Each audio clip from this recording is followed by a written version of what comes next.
Cuando entré a la tienda para comprar recuerdos junto con mi nuera, de pronto una cajera se me acercó y me susurró: «Tenga cuidado con su nuera, no es como aparenta».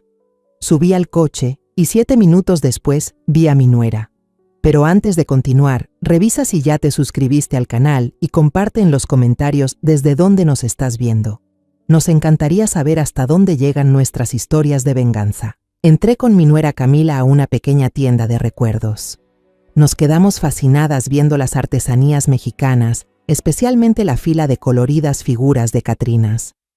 Mientras ella seguía entretenida con aquellas figuras, yo caminé lentamente hacia el mostrador, donde había una vitrina con algunas joyas de plata bastante bonitas. Quería comprar una pulsera como regalo de cumpleaños para mi hermana menor.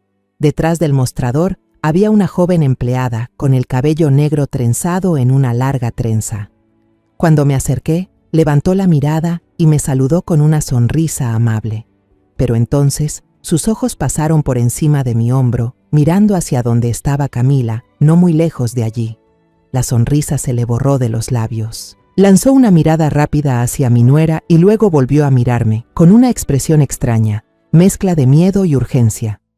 Pocos segundos después, noté que la chica había salido de detrás del mostrador y se acercaba un poco más a mí. Fingió estar acomodando unas pulseras en una bandeja junto a donde yo estaba. Cuando ya solo la separaba de mí una distancia de un brazo, se inclinó un poco hacia adelante. Entonces, con una voz apenas audible pero llena de urgencia, lo suficientemente baja para que solo yo pudiera oírla, dijo: «Señora, tenga cuidado con su nuera». Aquella frase, aunque fue apenas un susurro, resonó en mi cabeza como un trueno. Miles de preguntas giraban en mi mente. ¿Por qué?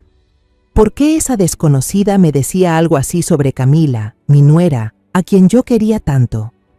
Como si percibiera mi confusión, la empleada murmuró el resto, sin levantar la vista, concentrada en las joyas brillantes frente a ella. Ella no es como parece. Cada palabra se clavó en mi pecho como una espina fría y dolorosa. Justo en ese momento, una voz alegre y clara sonó detrás de mí, rompiendo la tensión que nos envolvía. «Mamá, ¿te gusta esta figura? Pensaba comprarla para decorar la sala». Era Camila. Había llegado sin que me diera cuenta, sosteniendo una pequeña Catrina entre las manos, con su sonrisa radiante como un rayo de sol. Me sobresalté. Me giré y forcé una sonrisa lo más natural posible. Mi propia voz sonó extraña, temblorosa, ajena. «Es muy bonita, hija. Tienes buen gusto». Cuando nos acercamos al mostrador para pagar la figura, evité mirar a los ojos de la empleada. Me concentré solo en sacar la billetera, pagar y recibir el paquete envuelto con cuidado. Pero durante todo ese tiempo, pude sentir su mirada llena de preocupación clavada en nuestras espaldas, una mirada que mezclaba compasión y advertencia, hasta que salimos completamente de la tienda. El sol de la tarde me dio en la cara, obligándome a entrecerrar los ojos. El camino de piedras que llevaba al estacionamiento se me hizo interminable, como si no tuviera fin. El crujir de las piedrecillas bajo nuestros pasos era el único sonido que rompía el silencio sofocante que me envolvía. El silencio era solo mío, porque Camila caminaba a mi lado despreocupada, tarareando una melodía latina alegre mientras balanceaba la bolsa con la figura de Catrina. Su despreocupación, irónicamente, me inquietaba aún más. ¿Sería que estaba exagerando? ¿Estaba dejando que las palabras sin fundamento de una desconocida afectaran mi relación con ella? Intenté convencerme de eso, pero la sensación de inquietud seguía arrastrándose dentro de mi pecho como una serpiente venenosa. Cuando nos acercábamos al coche, un pensamiento repentino cruzó por mi mente. Necesitaba un momento, aunque fuera solo unos segundos, para observarla a solas. Me llevé la mano a las sienes, fingiendo un gesto de cansancio, y dije con voz quejosa: «Debe ser por el cambio brusco de temperatura. Dentro de la tienda estaba fresco, y aquí afuera hace un calor terrible. Me duele un poco la cabeza. Iré a sentarme en el coche a descansar un momento». De inmediato, Camila se volvió hacia mí con una expresión de preocupación sincera. «Ay, mamá, ¿está bien? Vaya al coche enseguida. Prenda el aire acondicionado para refrescarse. Yo guardaré estas bolsas en la cajuela, las acomodo un poco y voy de inmediato». Su atención me provocó un ligero sentimiento de culpa, pero la advertencia seguía ahí, ardiendo, insistente. Asentí, abrí la puerta del asiento del copiloto y me dejé caer en el cojín suave. El aire caliente que salía del interior del coche me mareó aún más. Encendí el motor y subí el aire acondicionado al máximo. A través del parabrisas, vi a Camila rodear el coche hacia la parte trasera. Y entonces, por el espejo retrovisor, pude ver con total claridad cada uno de sus movimientos. Abrió la cajuela y colocó con cuidado las bolsas de recuerdos dentro. Un gesto completamente normal, pero en lugar de cerrarla enseguida, se detuvo. Ese alto repentino me heló la sangre. Levantó la cabeza, miró a ambos lados del estacionamiento con una rapidez cautelosa, como asegurándose de que nadie la observaba. El lugar estaba casi desierto. Cuando pareció sentirse tranquila, Camila metió la mano al fondo de la cajuela y sacó la bolsa de gimnasio gris de Miguel, la que mi hijo siempre dejaba en el coche. Luego, de esa bolsa, tomó el bote azul que él usaba para el gimnasio. Mi corazón empezó a golpear tan fuerte que podía oírlo retumbar en mi pecho. Sus manos se movían con rapidez. Metió la mano en el bolsillo de su chaqueta ligera, y lo que sacó me dejó sin aliento. Era un pequeño frasco de vidrio transparente, sin etiqueta. Bajo el sol abrasador de Guadalajara, el líquido dentro brillaba de una forma aterradora. Todo ocurrió demasiado rápido. Camila desenroscó con calma la tapa del bote de Miguel, sostuvo el recipiente con firmeza y con la otra mano inclinó el frasquito y vertió todo el líquido transparente dentro. Ni una sola gota se derramó. Lo hizo con precisión, rapidez y una naturalidad escalofriante. No parecía un acto improvisado, sino algo que había hecho muchas veces antes. Cuando el frasco quedó vacío, cerró la tapa del bote, lo agitó suavemente para mezclar el contenido y lo devolvió a la bolsa, acomodando todo en su lugar como si nada hubiera pasado. Aquella escena, aunque duró apenas unos segundos, congeló todos mis pensamientos. Un escalofrío me recorrió la espalda, más fuerte que el calor de 40 grados que nos rodeaba.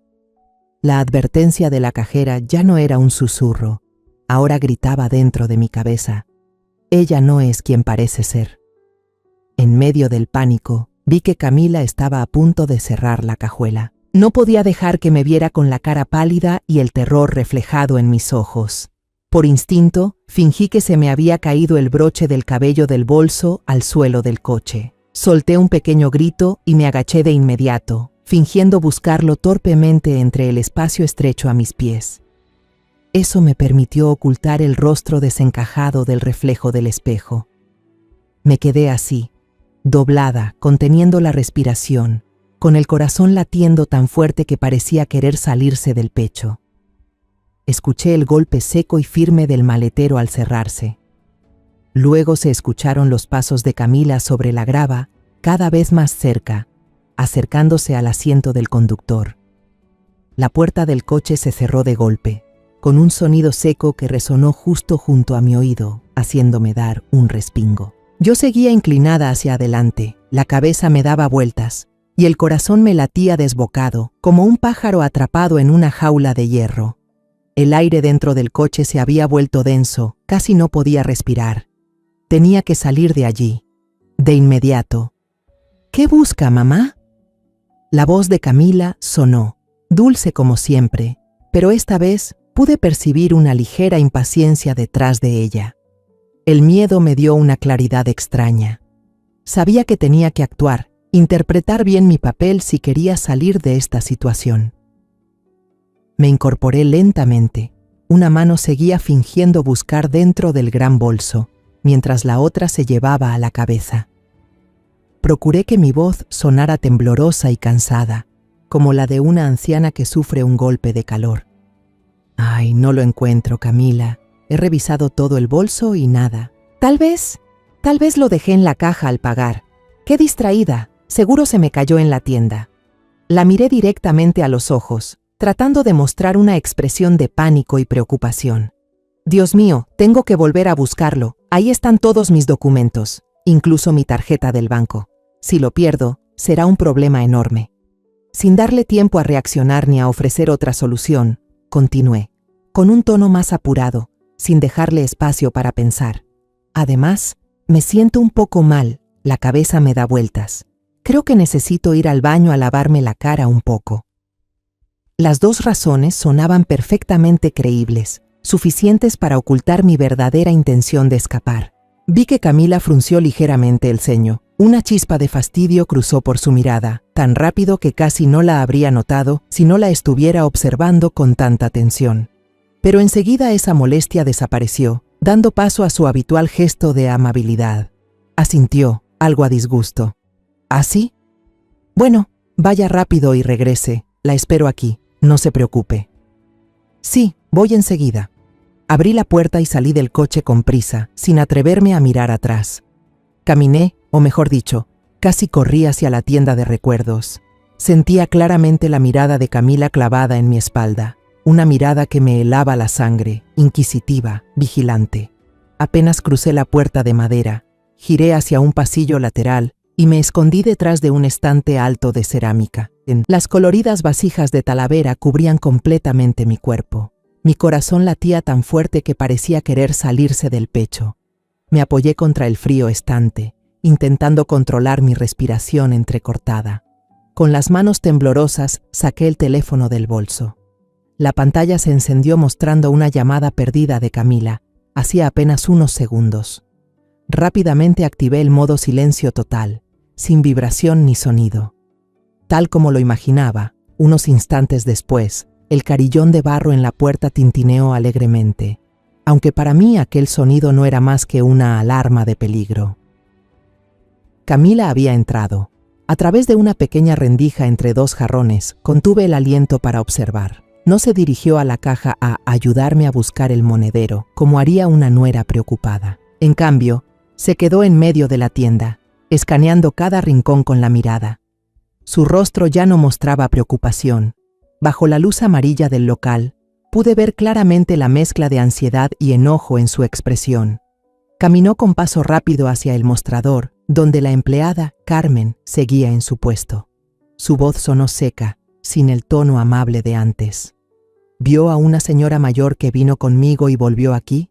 Dijo que olvidó su cartera.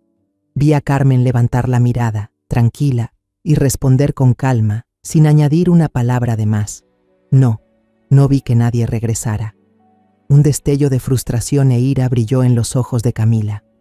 Molesta, se dio la vuelta y empezó a recorrer los pasillos, mirando entre las estanterías. En un momento, pasó tan cerca del estante donde yo me escondía que mi corazón dejó de latir por un segundo.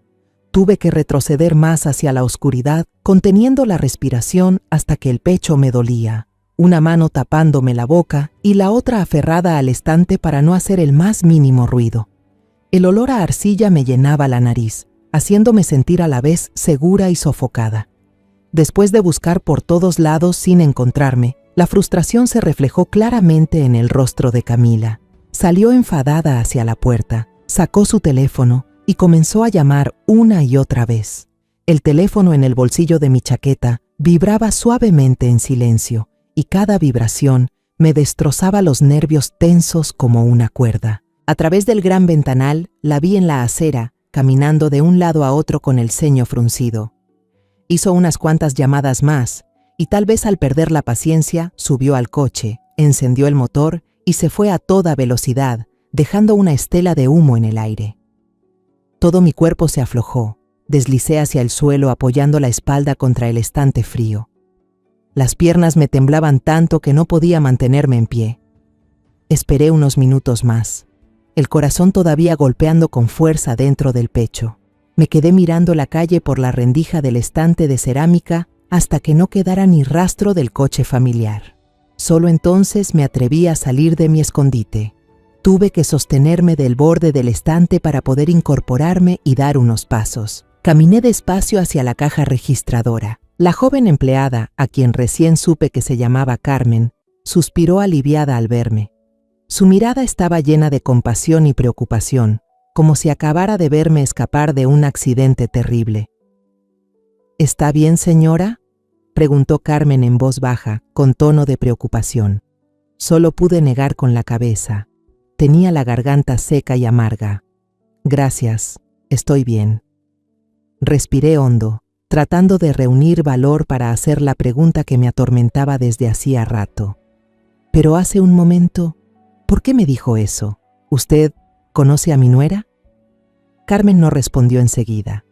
Asintió con firmeza y me hizo una seña para que la siguiera detrás del mostrador, hacia un espacio pequeño y más privado, donde apenas cabían una mesa y 2 sillas. Aquel rincón, apartado del brillo de la tienda, se sentía silencioso y seguro. Ella me sirvió un vaso de agua, sus manos también temblaban un poco. Beba un poco para calmarse. Me llamo Carmen. Se sentó frente a mí, sus ojos oscuros mirándome fijamente, sin la vacilación de antes. Perdón si la asusté, pero de verdad no podía quedarme callada. Antes vivía en el mismo edificio que Camila, en Ciudad de México. Ciudad de México. Ese nombre me apretó el corazón. Era donde Camila había vivido antes de conocer a Miguel. Contuve la respiración, aferrando el vaso helado entre mis manos. Carmen bajó la voz, como si temiera que las paredes pudieran escucharla, y comenzó a contarme una historia que hizo que mi mundo entero se derrumbara. Desde el principio Camila siempre fue diferente, comenzó. Pintó todo su dormitorio de un rojo oscuro, no rojo brillante, sino ese rojo espeso, como la sangre seca. Cada vez que uno pasaba por el pasillo y la puerta quedaba entreabierta, se sentía un escalofrío. Era una habitación sombría, inquietante, difícil de describir. Tragué saliva. La imagen de esa habitación roja se formó en mi mente, tan opuesta a la Camila que yo conocía, la que amaba los tonos suaves y pasteles. Carmen continuó, con la voz temblorosa al recordar. Pero eso no fue lo peor. Nunca olvidaré lo que vi con mis propios ojos. Una vez, atrapó un gato callejero en el patio del edificio. Lo agarró del cuello, y mientras el pobre animal se retorcía de dolor, ella sonreía. Una sonrisa de placer, de satisfacción, la sonrisa de alguien que disfruta del sufrimiento ajeno. Fue realmente aterrador, señora. El estómago se me revolvió. Recuerdo la dulce sonrisa de Camila mientras miraba la estatua de Catrina hace un momento. ¿Cómo podían coexistir esas 2 sonrisas en un mismo rostro? Una vez, en el supermercado, continuó Carmen. Ella se peleó con otra mujer solo por una blusa en oferta. Cuando la otra se negó a ceder, Camila perdió completamente el control. Se lanzó sobre ella y la tomó del cuello con ambas manos, justo ahí, frente a todos. Si los guardias no hubieran intervenido a tiempo, quizás ese día habría habido una tragedia. Cada palabra de Carmen era como un martillazo en mi cabeza. La imagen de una Camila perfecta, la que mi hijo y yo tanto amábamos, se rompía en 1000 pedazos. Pero lo más terrible, la voz de Carmen bajó, casi convertida en un susurro lleno de miedo. Es lo que pasó con Sofía, su compañera de cuarto. Sofía era una chica amable, dulce. Una noche, la encontraron muerta en su habitación. La policía llegó y concluyó que se había suicidado con una sobredosis de pastillas para dormir, porque mostraba signos de depresión. Pero nadie de nosotros creyó eso. Carmen hizo una pausa y respiró hondo para calmarse. La actitud de Camila después de la muerte de su mejor amiga fue muy extraña. No estaba triste, no derramó una sola lágrima, al contrario, parecía tranquila, incluso aliviada. Todos en el edificio sospechaban que ella estaba involucrada, pero nadie tenía pruebas. Después de eso, todos vivimos con miedo. La gente la veía como un fantasma. Uno por uno, los vecinos comenzaron a mudarse, mi familia también. Me miró directamente a los ojos, con una mezcla de urgencia y preocupación sincera. Hoy, al verla aquí con usted, me asusté mucho. Dudé en decirle algo, temiendo entrometerme en los asuntos de su familia. Pero no puedo quedarme callada. Temo que usted corra peligro, igual que Sofía. Todo mi cuerpo se entumeció. El frasco de vidrio sin etiqueta, el líquido transparente, los movimientos furtivos en la cajuela. Todas esas imágenes giraban en mi mente, encajando con la historia de la muerte de Sofía. Una verdad aterradora, casi imposible de creer, se revelaba ante mí con claridad. Temblando, me puse de pie e intenté agradecer a Carmen, pero solo salieron palabras entrecortadas. Antes de que me fuera, ella tomó mi mano con fuerza y puso un pequeño papel doblado en mi palma. Este es mi número de teléfono. Por favor, tenga mucho cuidado. Si pasa algo, llámeme o, mejor aún, avise a la policía de inmediato. Apreté el papel con fuerza mientras salía de la tienda, caminando como una sonámbula. Mi mente estaba completamente en blanco. Ese pedazo de papel en mi mano era lo único real, mi última salvación. El sol ya comenzaba a caer. La luz no era intensa, solo unas franjas doradas y débiles se extendían sobre el asfalto. Respiré hondo, intentando calmar la confusión que enredaba mi mente, pero el pecho me dolía, como si una piedra enorme pesara sobre él.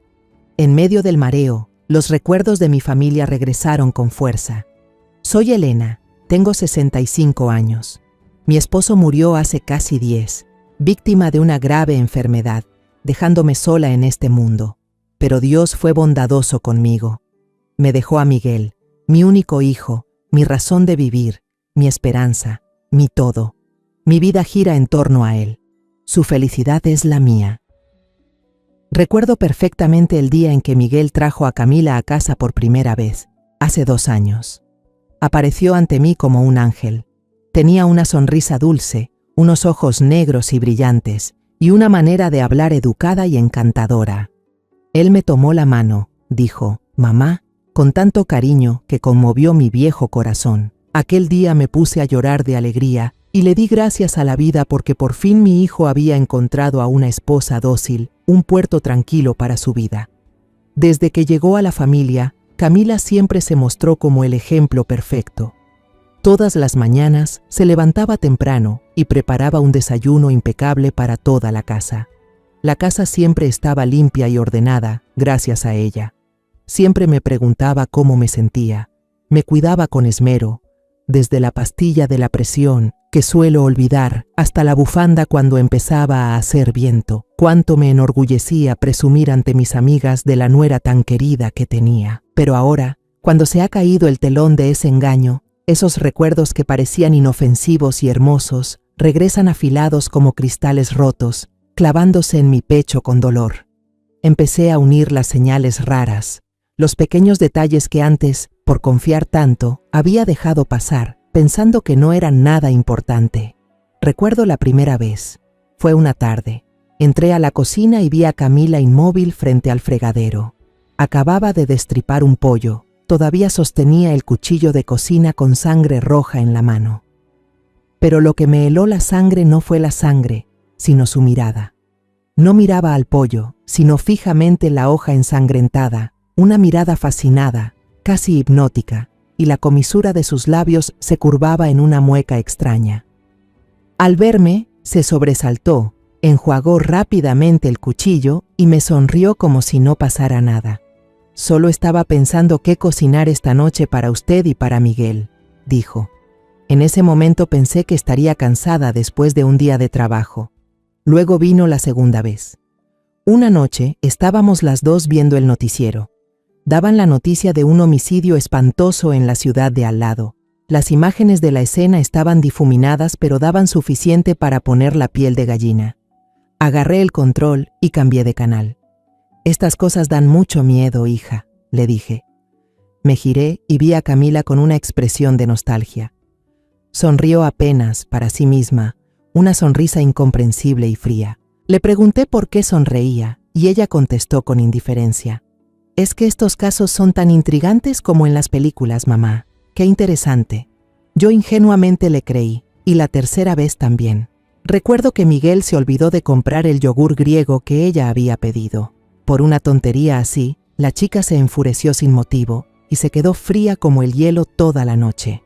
Cuando Miguel se fue a trabajar, escuché un estruendo fuerte en el balcón. Salí corriendo y vi que mi orquídea morada favorita yacía hecha añicos en el suelo. Camila estaba allí, sacudiéndose la tierra de los pantalones, con el rostro helado, diciendo que se le había caído mientras regaba. En ese momento le creí y la consolé para que no se sintiera culpable. Cuanto más pensaba, más frío me recorría la nuca. Un demonio con piel de ángel.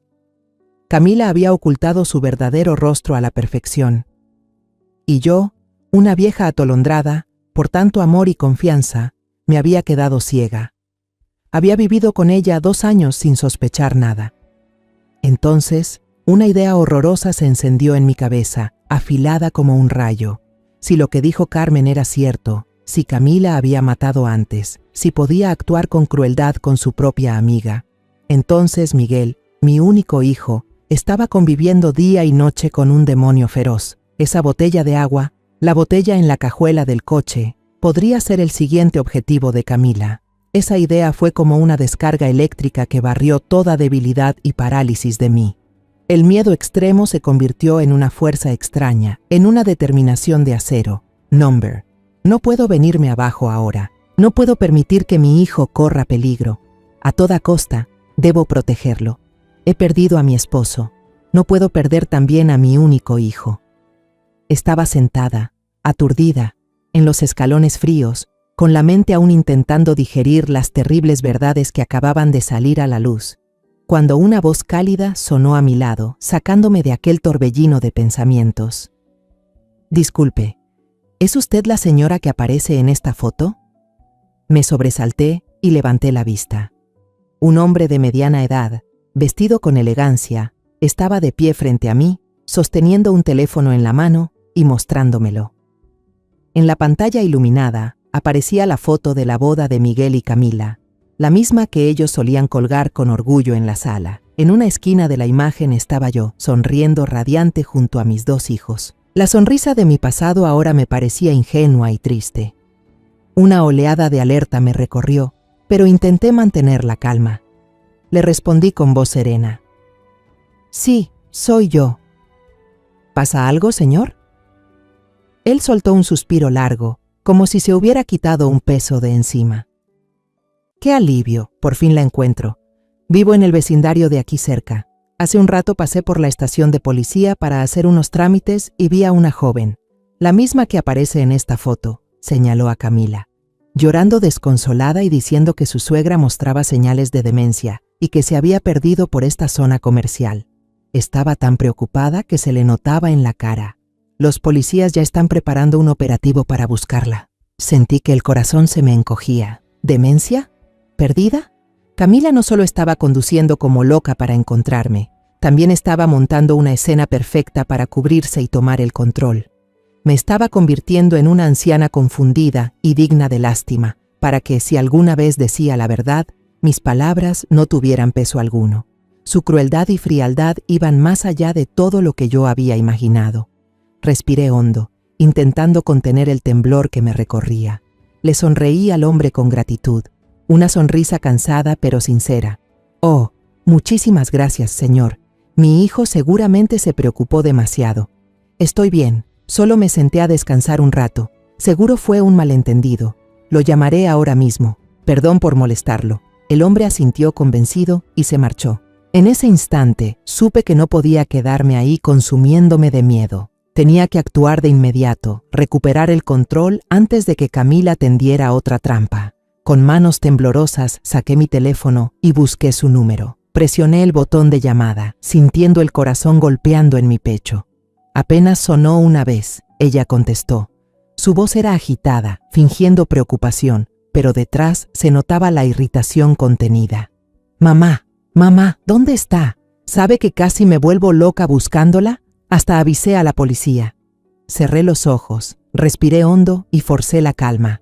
Cuando los abrí, hablé con tono apacible, casi culpable, como si realmente fuera una madre distraída que había causado un problema. Aquí estoy, hija, lo siento mucho, fui una tonta. Inventé una historia al vuelo. Hace rato, al volver a la tienda, me encontré con una amiga de la universidad. Se llama Marta. Hacía años que no nos veíamos, así que nos pusimos al día tomando algo. Se me pasó a avisarte, y además tenía el teléfono en silencio dentro del bolso, por eso no escuché tus llamadas. Hubo unos segundos de silencio. Casi podía oír el rechinar de sus dientes al otro lado. Luego su voz volvió, suave, empalagosa, calculada hasta dar escalofríos. ¿Ah, sí? Qué bueno, me tenías muy preocupada. Entonces, ¿dónde están usted y su amiga? Voy enseguida a buscarlas para llevarlas a casa. No, no hace falta, hija, respondí apresuradamente. La propuesta de ella me heló la sangre. Estamos en una cafetería cerca de aquí. En un rato Marta me lleva a casa, le queda de camino. Tú vete a descansar, seguro estás cansada de buscarme toda la tarde, no te preocupes por mí. Camila pareció dudar, pero no encontró motivo para contradecir la historia razonable que le di. Bueno, está bien, mamá. Entonces vuelva temprano, ¿sí? La espero en casa. Sí, ya lo sé. Cuando terminó la llamada, solté un largo suspiro. El cuerpo me quedó sin fuerza. Por ahora había escapado, pero sabía que el peligro aún no pasaba. No podía regresar a casa. No podía enfrentar a Camila sin estar preparada, sin que Miguel supiera la verdad. Necesitaba más tiempo. Decidí prolongar mi ausencia un poco más. Escribí un mensaje corto para ella, tratando de sonar lo más natural posible. Camila, hija, Marta es tan amable que me insistió en quedarme a cenar y pasar la noche en su casa. Mañana iremos a visitar a una amiga nuestra que está muy enferma en el hospital. Hacía tiempo que no nos veíamos y hay mucho que contar. No me esperes. Cena y duerme tranquila. Estoy bien, no te preocupes. Después de enviarlo, apagué el teléfono. Sabía que era solo una solución temporal, una mentira torpe. Pero me daba una noche preciosa. Esta noche debía ver a Miguel. Debía decirle que estaba durmiendo junto a una serpiente que esperaba el momento para dar una mordida mortal. Encendí el teléfono otra vez. La pantalla iluminó la mesa. Casi las 10 de la noche. Tenía que actuar ya. Busqué una cafetería callejera que todavía tuviera las luces encendidas y elegí una mesa escondida detrás de una maceta grande, lo bastante privada para una conversación importante. Mis manos temblaban mientras tecleaba el mensaje para Miguel. Lo borré y lo reescribí varias veces, intentando que sonara breve y normal. Hijo, tengo algo que darte. ¿Podrías venir al café El Zócalo en el centro? Ven solo, no quiero molestar a Camila si está descansando. Sabía que la excusa de darle algo a estas horas era poco creíble, pero era la única manera de sacarlo de casa sin que la serpiente sospechara. Envié el mensaje y contuve la respiración. Cada segundo se me hizo eterno. ¿Y si ella estaba junto a Miguel? ¿Y si leía el mensaje? 1000 pensamientos horribles giraban en mi cabeza. 15 minutos después, el teléfono vibró. Era su respuesta. Espéreme, mamá, ya voy. Sentí como si me quitaran un peso del pecho. Pedí una taza de té de manzanilla para calmarme, aunque las manos seguían temblando. Cuando Miguel entró al café, casi no lo reconocí. Tenía el rostro demacrado, las ojeras profundas, seguro de tanto preocuparse por mí toda la tarde. Apenas me vio en el rincón, corrió hacia mí y me abrazó con fuerza. Su abrazo fue tan apretado, como si temiera que volviera a desaparecer. «Mamá, ¿dónde estuvo todo el día?» Su voz mezclaba reproche y alivio. Camila dijo que mostraba signos de confusión, que se perdió, incluso avisó a la policía. Nos tuvo muertos del susto. Le acaricié la espalda y lo senté frente a mí. Le tomé las manos. Estaban frías como el hielo. Lo miré directo a los ojos, con voz firme y sin titubear. «Miguel, escúchame, estoy bien, perfectamente consciente y lúcida, pero tú estás en peligro». Al principio Miguel frunció el ceño, creyendo que exageraba o que seguía molesta por algo. «¿Qué dice, mamá? Nadie me ha hecho nada». Pero cuando empecé a contarle todo, con detalle y claridad, su expresión cambió. Le hablé del aviso de la empleada llamada Carmen en la tienda, de la mirada aterrada que tenía. Luego le conté cómo vi con mis propios ojos a Camila verter algo de un frasco sin etiqueta en su botella de agua en el estacionamiento. Con cada palabra que salía de mi boca, el rostro de Miguel se volvía más pálido. La sonrisa forzada desapareció por completo. Movía la cabeza sin parar, con voz incrédula, tratando de proteger a la mujer que amaba. «No, no puede ser. Mamá, seguro hay un malentendido. Camila me ama. Tal vez era solo una vitamina o un polvo energético para que me sintiera mejor». Sabía que mi hijo no iba a creer fácilmente en una verdad tan cruel. Yo ya me había preparado. Después de que Camila se marchó en el coche, volví al estacionamiento con la intuición de que debía buscar algo. Y lo encontré, un pequeño frasco de vidrio, vacío, tirado bajo nuestro coche. Tal vez se le cayó a Camila cuando salió apurada. Saqué el frasco del bolsillo de mi abrigo y lo puse suavemente sobre la mesa. Este es el frasco que vi, Miguel. ¿De verdad crees que las vitaminas vienen en un envase sin etiqueta, sin una sola palabra como este? Miguel lo tomó entre sus manos, que temblaban. Bajo la luz amarilla del café, aquel frasco inofensivo se convirtió en una prueba muda y aterradora. La duda en sus ojos empezó a desmoronarse, reemplazada por un miedo difuso. Le conté todo lo que Carmen me había revelado: el pasado violento, la habitación manchada de sangre seca, la sonrisa de placer mientras torturaba animales y finalmente la muerte sospechosa de su compañera de cuarto llamada Sofía. Con cada palabra que pronunciaba, el rostro de Miguel se volvía más pálido, sin una gota de color. Soltó el frasco sobre la mesa. El sonido del vidrio al golpear la madera fue un eco agudo, insoportable. Se llevó las manos a la cabeza, con la voz quebrada, llena de dolor y confusión. ¿Pero por qué? ¿Por qué haría algo así? ¿Qué hice mal, si nosotros éramos felices? La negación final en él se rompió. Miguel empezó a aceptar la verdad, murmurando como un niño herido. Dijo que últimamente Camila se comportaba de forma muy extraña. A menudo enviaba mensajes a escondidas y los borraba en cuanto él se acercaba. A veces, despertaba en mitad de la noche y no la encontraba. Minutos después, la veía volver del balcón, helada, diciendo que había salido a tomar aire porque no podía dormir. Y él lo creyó. Pensó que solo estaba estresada por el trabajo. Nos quedamos mirándonos en silencio, un silencio denso, cargado de miedo y desilusión absoluta.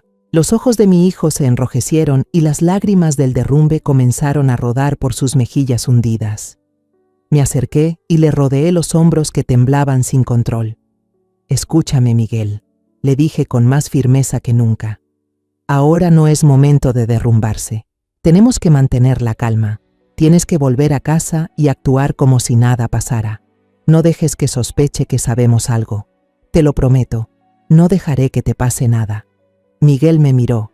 Su mirada, antes perdida y dolida, se volvió decidida.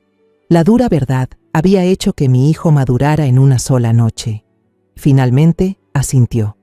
Esa noche, mi hijo regresó a la casa donde alguien quería matarlo. Y yo fui a la casa de una vieja amiga en otro barrio, mintiendo que tenía un asunto urgente y necesitaba quedarme allí una noche. No pude dormir ni un segundo. Me quedé junto a la ventana, mirando la oscuridad absoluta, rezando para que mi hijo siguiera con vida hasta el amanecer. Cuando los primeros rayos del sol asomaron, lo llamé de inmediato. Su voz sonaba cansada, pero muy alerta. Tampoco había dormido. Planeamos cada paso por teléfono con extremo cuidado. Lo primero y más urgente era deshacerse del termo con ese líquido mortal. «Escucha bien, Miguel», le susurré. «Voy a pasar por tu casa en un rato. Compré un termo nuevo, diré que me lo regalaron y que no lo uso, así que te lo doy. Busca una excusa natural. Di que el otro termo tiene fugas o huele a plástico y guárdalo. No lo tires. Es nuestra prueba más importante». 1 hora después, llegué a su casa. Intenté actuar como si todo estuviera bien, como si de verdad hubiera pasado una noche divertida en casa de una amiga. Camila abrió la puerta, con esa sonrisa dulce de siempre. «Mamá, ya volvió. ¿La pasó bien anoche con su amiga?», preguntó interpretando a la nuera perfecta, sin dejar una sola grieta en su papel. Asentí y le entregué a Miguel el nuevo termo que le había comprado. Mi hijo lo hizo muy bien. Tomó el termo, lo giró un par de veces en sus manos y le dijo a Camila: «Gracias, mamá. ¡Qué suerte! El termo viejo ya olía a plástico quemado. Seguro se está deteriorando. Amor, guárdalo en el trastero. Usaré este nuevo que me dio mi mamá». Camila no sospechó nada. Apenas echó una mirada al termo nuevo, tomó el viejo y se lo llevó. Sentí un alivio enorme. El termo, ahora convertido en prueba, estaba a salvo, escondido cuidadosamente por Miguel en un rincón del armario del almacén. Aprovechando que Camila estaba ocupada en la cocina, le hice una señal a Miguel. Sacó el termo rápidamente, mientras yo vertía un poco del líquido en un frasco de gotas para los ojos que había limpiado y preparado con anticipación. Mi corazón latía con fuerza durante todo el proceso, temiendo que Camila saliera en cualquier momento. Esa misma tarde llevé la muestra a casa del señor Hung, un viejo amigo de la familia que trabajaba en el laboratorio de un hospital grande. Tuve que mentirle, una mentira descarada. Le dije que era una muestra de agua del pozo de mi pueblo, que últimamente algunas personas habían enfermado y sospechaba contaminación, así que le pedí que analizara su composición. El señor Hung no dudó y prometió darme los resultados lo antes posible. 2 días después, mientras yo esperaba inquieta como si estuviera sentada sobre brasas, el señor Hung llamó. Su voz era seria, muy distinta a lo habitual. Señora Elena, esta muestra de agua no está simplemente contaminada. Contiene una alta concentración de oleandrina. Es un glucósido cardíaco extremadamente tóxico que se extrae del laurel de adelfa. Incluso una pequeña cantidad puede provocar arritmia y paro cardíaco casi inmediato si se ingiere. Esa agua no debe usarse bajo ninguna circunstancia. Tiene que informar a las autoridades ahora mismo. Al oír eso sentí un zumbido en los oídos y el teléfono casi se me cayó de las manos temblorosas. Oleandrina, adelfa, paro cardíaco. Esas palabras mortales se clavaron en mi mente. Mientras tanto, Miguel tampoco se quedó quieto. Usó la computadora del trabajo para investigar el caso de Sofía. Encontró algunos artículos antiguos de la Ciudad de México. La mayoría eran breves, confirmando que Sofía había muerto por una sobredosis de somníferos. Pero uno, un reportaje más profundo, mencionaba una pequeña línea al final. La familia de la víctima solicitó reabrir el caso por sospechas de irregularidades, pero finalmente fue cerrado por falta de pruebas suficientes para inculpar a nadie. Falta de pruebas. Esa frase sonaba como un desafío. Teníamos que encontrar evidencia, pruebas imposibles de refutar. El siguiente paso era buscar en la casa. Tuvimos que esperar una oportunidad perfecta, un momento en que Camila estuviera fuera el tiempo suficiente. Esa oportunidad llegó un viernes por la tarde. Camila, con alegría, anunció que tenía una cita con sus amigas para ir al spa y hacerse las uñas, y que probablemente volvería tarde. En cuanto su coche desapareció al final de la calle, fui directo a la casa. Mi hijo y yo comenzamos a registrar la habitación de la pareja. Era una sensación extraña y aterradora, como si fuéramos ladrones en nuestra propia casa. Buscamos en el armario, debajo de la cama, en los cajones del tocador de Camila. Pero lo único que encontramos fueron ropa, cosméticos y objetos comunes. Estábamos a punto de rendirnos cuando Miguel se detuvo de golpe. Notó que una tabla del piso, justo debajo del armario, estaba ligeramente levantada en comparación con las demás. Se arrodilló y trató de levantarla con la uña. La tabla se movía un poco. Miguel tomó rápidamente un cuchillo pelador de frutas de la cocina y con cuidado levantó la tabla. Debajo había un hueco pequeño, excavado en el cemento. Y dentro había una caja de madera oscura, vieja, cerrada cuidadosamente con un pequeño candado de bronce. Sin llave, Miguel no dudó ni un segundo. Corrió a la caja de herramientas, agarró unas tenazas y cortó el candado de un tirón. Se oyó un seco clic. La tapa de la caja se abrió de golpe. Lo que había dentro dejó a los dos, madre e hijo, helados en el lugar. No eran dinero ni joyas valiosas. Era algo mucho más espantoso. Había un mechón del cabello de Miguel, atado con un hilo rojo. Varias fotos suyas estaban llenas de agujeros hechos con un objeto puntiagudo, atravesadas en los ojos y el corazón. Peor aún, había una navaja pequeña con manchas marrón rojas ya secas, pegadas por todas partes en la hoja. Y por último, en una esquina de la caja, había un frasco de vidrio lleno de un líquido transparente, idéntico al frasco vacío que yo había recogido. Miguel, con dolor, levantó sus propias fotos. Sus manos temblaban sin control. Su rostro sonriente en las fotos ahora estaba destrozado de forma cruel. Todo quedó demasiado claro, no había ya lugar a dudas. Rápidamente cogí el teléfono, esforzándome por no temblar al guardar cuidadosamente fotografías de cada cosa dentro de la caja desde varios ángulos. Luego volvimos a colocar todo como estaba. Cerramos con mi pequeño candado para reemplazar el que habíamos roto, tratando de no dejar huellas. Al salir del cuarto, que ahora se sentía frío como una cripta, llevábamos en nuestras manos pruebas irrefutables. El miedo en mí dio paso a una ira y a una decisión helada. Era hora de terminar con esta pesadilla. Era sábado por la mañana. El cielo de Guadalajara estaba despejado y en calma, pero el corazón mío y el de Miguel pesaba como una piedra. No teníamos ya salida. Miguel y yo llevamos todo a la comisaría local.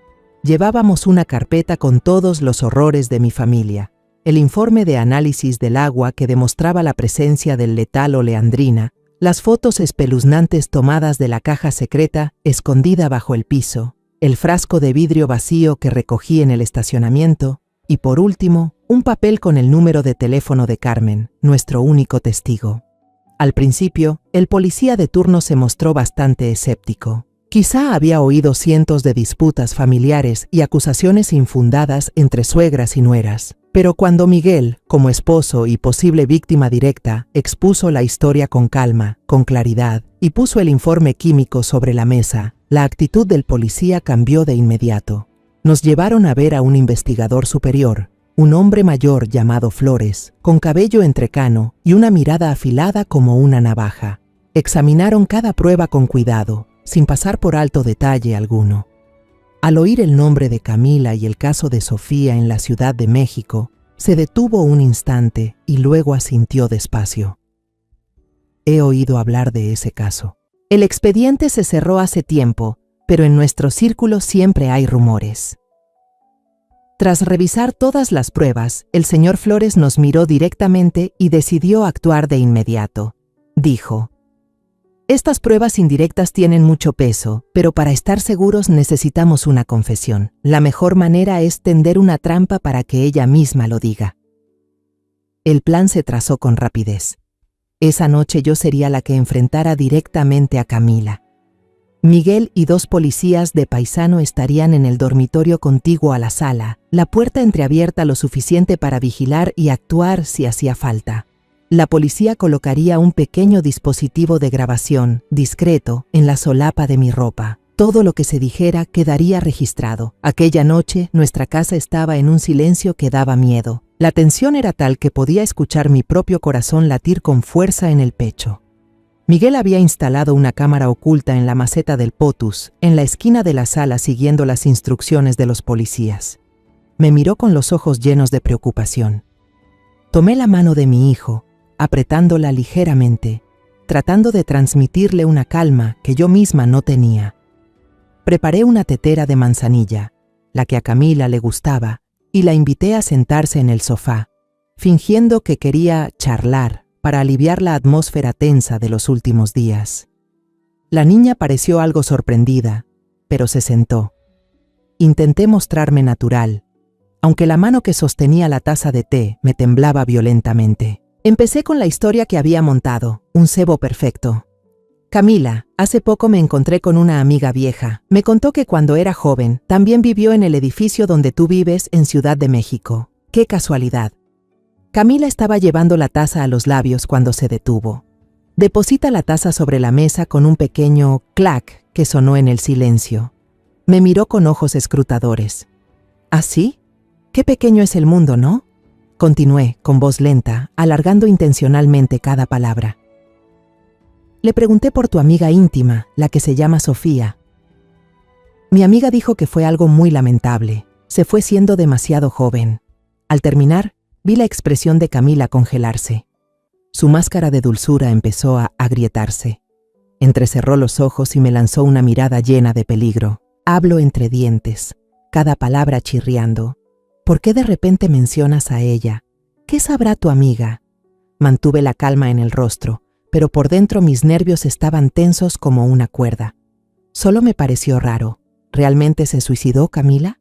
¿O alguien la ayudó? ¿A qué te refieres?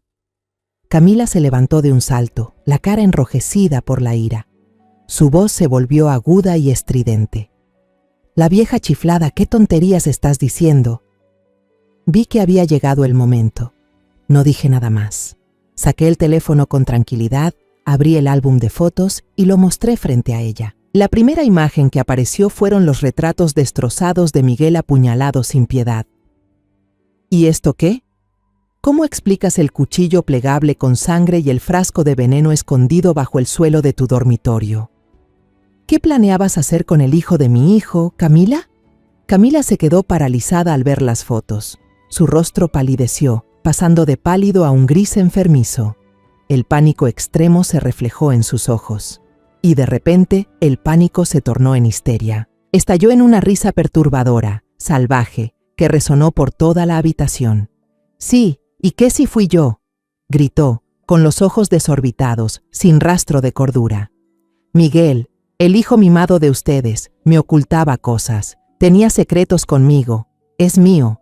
Si no lo tengo por completo, nadie lo tendrá». En cuanto pronunció esa confesión demente, Camila se lanzó de repente hacia el mueble pequeño junto al televisor. Tiró del cajón con fuerza y sacó una pistola corta negra que había estado escondida allí sin que yo lo supiera. Me apuntó directamente al pecho. «Todo es por tu culpa, vieja metiche. Debería haberte eliminado a ti primero». Me quedé paralizada, las piernas y los brazos rígidos, un frío recorriéndome todo el cuerpo. En ese mismo instante, la puerta del dormitorio se abrió de par en par. Miguel y 2 policías de civil salieron corriendo como una tormenta. «¡Policía! ¡Suelta el arma!», gritó uno de ellos, apuntando hacia Camila. Ella dio un salto, giró el arma hacia ellos y en un momento de pánico absoluto, apretó el gatillo. Un estallido ensordecedor llenó la habitación. Por reflejo, Miguel se lanzó hacia adelante y usó su cuerpo para cubrirme. La bala le rozó el brazo. La sangre brotó al instante, manchando de rojo una parte de su camisa blanca. En un abrir y cerrar de ojos, los 2 policías ya estaban sobre Camila. Uno le pateó el arma, mientras el otro le torció el brazo hacia atrás con movimientos precisos. El sonido metálico de las esposas resonó en la habitación, impregnada aún con el olor del polvo de pólvora. Camila gritaba fuera de sí, lanzando maldiciones entre sollozos mientras los agentes la escoltaban fuera. La cara angelical había desaparecido por completo, y en su lugar solo quedaba una bestia rabiosa retorciéndose en la desesperación. Esa noche, la casa donde había vivido tantos años se hundió bajo el resplandor intermitente de las luces rojas y azules de las patrullas. El olor acre de la pólvora seguía flotando en el aire, impregnando las cortinas, los cojines del sofá, cada rincón del lugar. La casa que antes estaba llena de risas y felicidad, ahora se había convertido en una fría escena del crimen, rodeada de cintas amarillas de la policía. Cuando los investigadores se marcharon, dejándonos un silencio estremecedor, corrí a buscar el botiquín para curar la herida de Miguel. Por suerte, la bala solo había rozado su piel, dejando una cortadura larga y sangrante, pero la herida emocional era mucho más profunda. Apenas terminé de vendarlo, Miguel se dejó caer al suelo, en medio de la sala, cubriéndose el rostro y llorando desconsoladamente. No lloraba por el dolor físico, sino por un amor que había muerto, por la traición más cruel. Me senté a su lado, rodeé sus hombros temblorosos con mis brazos, sintiendo que el corazón se me rompía. No dije nada, solo permanecí allí, para que supiera que no estaba solo. Los días siguientes pasaron como una película acelerada. Con la grabación de la confesión de Camila y todas las pruebas irrefutables que habíamos reunido, ella terminó admitiendo su intento de asesinar a su esposo. Su verdadera cara había quedado al descubierto ante la ley. La noticia llegó hasta Ciudad de México y la policía reabrió oficialmente la investigación por la muerte de Sofía. Con las declaraciones de Carmen y los antiguos vecinos del edificio, junto con el mismo método del crimen, Camila finalmente confesó todo. Dijo que había puesto somníferos en la copa de vino de Sofía solo por celos absurdos, por sospechar que ella tenía interés en su novio de aquel entonces. Una vida arrebatada por una locura enfermiza. Miguel se vino abajo por completo. Mi hijo, aquel hombre fuerte y decidido, ahora era tan frágil como un niño. Tuvo que asistir a sesiones de terapia para enfrentar la verdad insoportable. que la mujer a la que había amado con todo su ser, la que había dormido a su lado durante 2 años, era en realidad una asesina sin alma. Durante todo ese tiempo, yo permanecí a su lado. No lo aconsejaba mucho, porque sabía que no existían palabras que pudieran aliviar un dolor así. Solo estaba ahí, cocinándole sus platillos favoritos de la infancia, viendo con él alguna comedia sin sentido, o simplemente sentándome juntos en el porche, mirando las hojas caer en silencio. Esta casa había acumulado demasiados recuerdos dolorosos. Cada rincón evocaba la imagen de Camila, a veces dulce y tranquila, otras desquiciada y violenta. Ya no podíamos seguir viviendo allí. El lugar estaba maldito por los fantasmas del pasado. Decidí vender la casa y nos mudamos. Fuimos a un pequeño pueblo costero, un lugar tranquilo, cerca de la casa de mi hermana. Miguel también pidió el traslado a una sucursal cercana. Necesitábamos un nuevo comienzo, en un sitio donde nadie supiera quiénes éramos, sin murmullos, sin miradas llenas de lástima. Pasaron varios meses. La nueva vida aquí fue sanando poco a poco las heridas en el corazón de madre e hijo. Cada mañana, el primer sonido que escuchaba era el del mar golpeando suavemente la orilla, en lugar del ruido de los autos en la ciudad. El aire fresco, con su toque salado, me hacía sentir más ligera. Miguel empezó a sonreír de nuevo. Al principio sus sonrisas eran forzadas, pero poco a poco se volvieron naturales. Encontró alegría en cosas simples. Reparar la cerca de madera, cuidar las macetas del balcón o aprender a surfear los fines de semana. A veces, los dos caminábamos por la playa al atardecer, viendo cómo el sol se hundía en el horizonte. No hablábamos mucho sobre el pasado, pero los dos sabíamos que estábamos avanzando juntos. Una tarde, mientras caminábamos, Miguel se detuvo de repente, me miró y dijo: «Gracias, mamá. Si no fuera por ti, probablemente ya no estaría aquí». Sonreí y tomé su mano. «Tú eres todo lo que tengo, Miguel. Sé que la pesadilla nunca desaparecerá del todo. Será siempre una cicatriz profunda en nuestra memoria, un recordatorio de lo frágil que es la felicidad y de lo aterrador que puede ser el corazón humano.